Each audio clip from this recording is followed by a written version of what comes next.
point in that second half, you finally got the game at a tempo and a defensive effort that you need. Yeah, it began to be our tempo the second half. The first quarter, I thought it was going to be a blowout, but second half we kind of got things back under control and got defense in the game. And I think that's the way you got it. If you get in a free-flowing game with a great offensive team like they are, you're in trouble. So we finally got that under control. Our starts are concerning.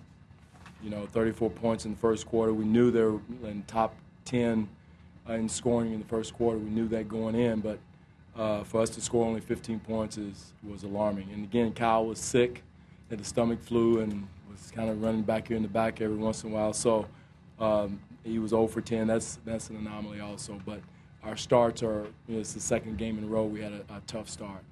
With DeMar he knew Kyle was sick and took over offensively. Did you like the way he got his shots? He did. He got in the flow of the game. First quarter, we weren't getting those flow shots. After that, we started getting him out of our offense. He was running the pick and rolls. They started blitzing him. He did a good job of finding, and then the ball found him back, and that was good. So, it was a growth on his part from that from being double teamed, but being patient enough to get the ball back and being able to score. Was it difficult to go to Jonas in the fourth quarter, and what did you see from him? Well, rebound length. One thing that was concerning us was Dallenberg and also Rice's length with Chuck and also with Pat.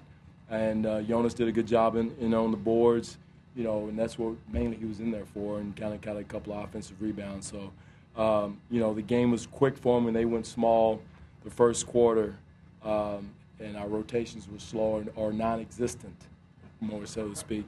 So we had to do something there. But he came back in the second half, and we cleaned that up at halftime. Again, it seemed like the bench that helped turn the game there in the second quarter. It did.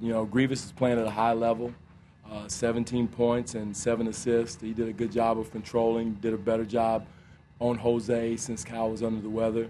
Jose got them going in the first quarter, and G came in and did a much better job defensively. Kyle under the weather, shots not falling, still hitting the deck, battling. Well, that's the other thing. He didn't stop playing. He dove on the floor, got his hand on loose balls.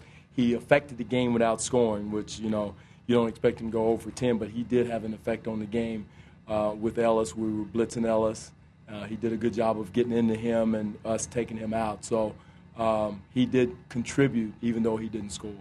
Was it that second unit that got your defensive mindset back to where you were? It did. It did. And it mainly started with Grievous because of his pressure upon on Larkin and also Jose, because Jose was coming off and getting to the rim. But the second unit came in with Chuck and Pat and got defense into the game, got the rotations quicker, crisper, where Amir and Jonas struggled. He looks like he's really settling in that. He's in better shape. He's getting in better condition. He wasn't playing a lot at SAC, and now he's kind of getting the sea legs under him. Again, he's a rock in the paint. He understands the game. He understands rotations. He understands, the angles of pick and roll screens. So he's been a big plus for us. Coach, considering you were on a bit of a slide coming into this one, how important was that effort that you saw tonight? First quarter, not. Again, I'm not into because in this league and where we are, a slide. What's a slide? We lose 2 games, everybody gets all up in there. We're not going to go 42-0, and I've said it all along. We're still growing. We're building, and for everybody to expect we're going to run this table the rest of the way, are kidding themselves. And I've said that, and I mean that. We're still growing. If it wasn't for guts and landing on the line tonight, it's another game. So we got to continue to grow and learn. And the way we run the first quarter is not growing and learning, and we got to learn from that. And young players have to learn. Our young guys are struggling right now, so we got to keep them going. So I don't see it as a slide. We kicked a couple of games. I didn't like the way we played the Charlotte game. The Laker game, it didn't get it.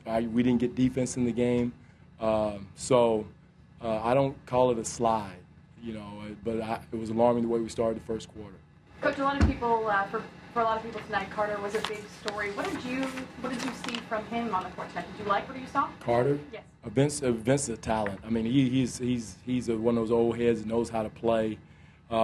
Difficult to guard. They can put him in pick and rolls. He sees over the defense. I thought we did a decent job on him. He had 8 points, but I thought he affected the game by quarterback and finding guys on the roll. So, you know, he's an all-star player and just a veteran player, knows how to play. Were you pleased to see Amir spending a little more time inside today? Instead of shooting threes? No, he had one. But, no, Amir was ready, juiced, watched a lot of film today on Dirk, was ready to play. But I thought the second half, his rotations were much better. He and Jonas got their little tandem going much better in the second half. I thought Dirk not starting affected our first unit, you know, as far as our rotation is concerned, what we were ready for. So we had to make that adjustment, and Amir made a big adjustment second half. Seemed to work nicely today with Gravis in the pick and roll. Who's that, Amir? Yes, yeah, he did. I mean, he knows how to play. It's, again, just getting that focus, the energy, every game. We got to get the old Amir back that was playing about it, you know, a couple weeks ago. Coach, 21 and 20 at the midpoint of the season. Can you talk about some positives from the first half? Well, up until the last 2-3 games, our young players were growing. I mean, there were, you know, Terrence was growing, Jonas was growing. I think they've kind of hit a sophomore blue wall a little bit, which is expected. We expected that they weren't going to play at a high level for that because they're still young players.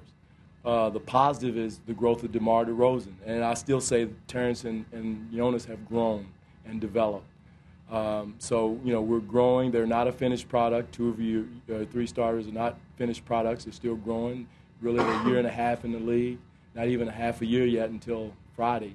So, you know, we're ahead of schedule. We're, you know, winning some games in our building, and we're happy with that. We're excited about that. Coach, before you went to Dallas on that road trip, you said the most important thing this season was the development of the young players. Mm-hmm. Is that still the case? Is that still? It hasn't changed. It hasn't changed, and I haven't changed. We won, you know, moved up in the whatever it is, and it hasn't changed. You know, winning is gravy right now. I mean, we're ahead of schedule with that. But, you know, we're still not a finished product, have a lot of work to do. Those two have a lot of growing still to do, and I'm excited about their future. I think they have a lot to work with those two. You saw JV, his length, his size, his ability to make free throws at the end of the game is you can't teach that. But there's a lot of things he has to learn, a lot of things Terrence has to learn, you know, in this league. A guy like Chuck Hayes, who has to play good position to be successful at all, is he the kind of mentor that Jonas needs to model? Huge. Chuck is one of our leaders. He's one of our quiet leaders in the locker room. When he speaks, everybody listens, like E.F. Hutton. You know, he's one of those guys. He had a speech after the game the other night and said it all after the Charlotte game. So, you know, the guys respect him. He's been around the block. He and John both. You know, John made a statement during the game after the first quarter. Was embarrassed that we weren't making them feel us physically. And those two old heads, they've been around the block. They know what it takes to win in this league, and that's where Terrence and Jonas, which I understand, need to learn and will learn. But it takes time. Thank you.